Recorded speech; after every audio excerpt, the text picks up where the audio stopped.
classmate at nagkayayaan nga tayo ngayon. Nahada muna nga ngayon ang ating mga classmate. Nasaan na ba tayo ngayon? Eto, Skyway. banda na tayo. Sukat. Nasaan na tayo ngayon? Sukat. Sukat?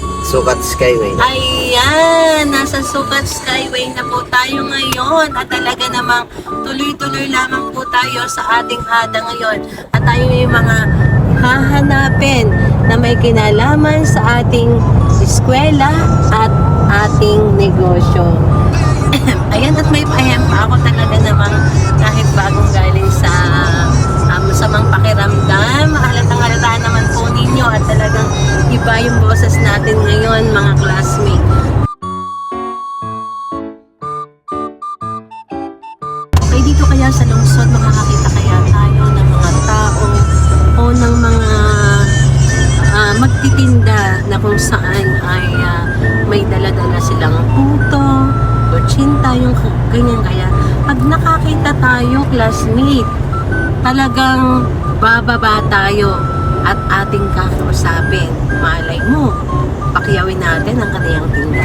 Makakita lang tayo dito sa lungsod kung ano man yung mga ano bang tawag doon sa kunyari may bitbit tapos nakalagay dito sa balikat ay Balagwet. yun. Balagwet. Okay, tama, ang galing talaga. Balagwet. Tama? Ay, balagwit daw pala yun. Pag tayo nakakita sa lungsod, pero parang napaka-rare niyan eh, hindi natin alam. Pero ito ay challenge sa atin. Titingnan natin, pag tayo nakasalubong dito ng tindero o tindera na nakabalagwit, anuman ang produkto niyang dala, bababa tayo.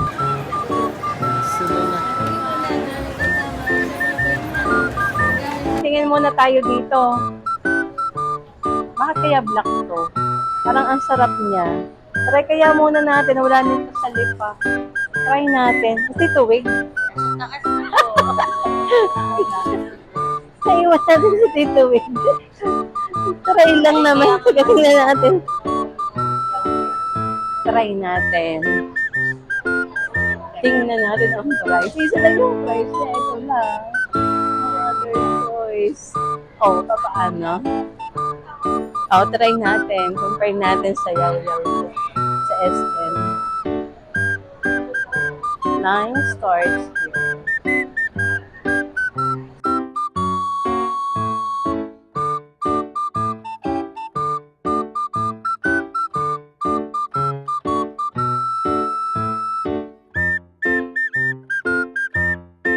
Masarap naman kaysa sa burak. Ganito pa ang last ng ice cream dito sa sa Maynila. Ngayon lang ako nakakain ng ice cream na ganito. Look naman, oh.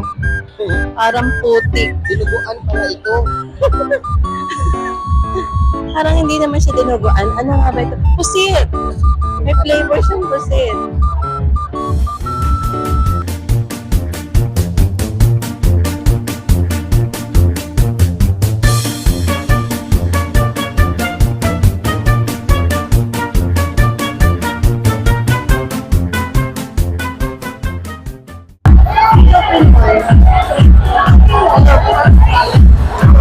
Wow, galing talaga, baby. Ano? Binigyan mo, baby. Ano yan? Amelenge. Binigyan ka, baby. Wow, naman. Talagang binigyan siya bata. Kailan ka na? Ilan taon ka na? How old are you? Wow. 6 years old. Ito na ang gumagawa niya sila. Pag ano ito? 50. Sige, dahil ikaw ay makakasipag, ibilan ka namin. Bilang kita ng dalawang ganito para 100 pesos. Saan ba? At po, you have your promo, right? Yeah. 40? Yeah. Ang galing niya. Ang galing ng kanyang marketing strategy. Actually po kami ay entrepreneur naman. Mga professor, mga professional na entrepreneur. Natutuwa ako kasi hindi ko pwede kaya baby, congratulations. Ang galing. Anong name ni baby? Antoinette. Pwedeng ka kaya si Antoinette? Congratulations. Congratulations! Congratulations, baby! Ang galing mo! Malayo pang mararating. Ano? Ayan. Galing ni baby. Bakit mo naisipan ka? Because of your mom. Talagang, talaga kasing, One of your ang ano. favorites. Thank you! Ayan nga mga classmates, sa hinaba-haba ng ating nilakbay. Hinanap natin yung mga tindero o tindera na kung saan sana ay may bitbit sila kung ano man ang paninda nila. Wala po tayong nakita dito sa lungsod. Talaga nga palang pang-baryo lang ang ating hinahanap. Pero, bagamat hindi natin nakita, may mas maganda tayong nakita. At ito yung tinatawag nating kidopreneur.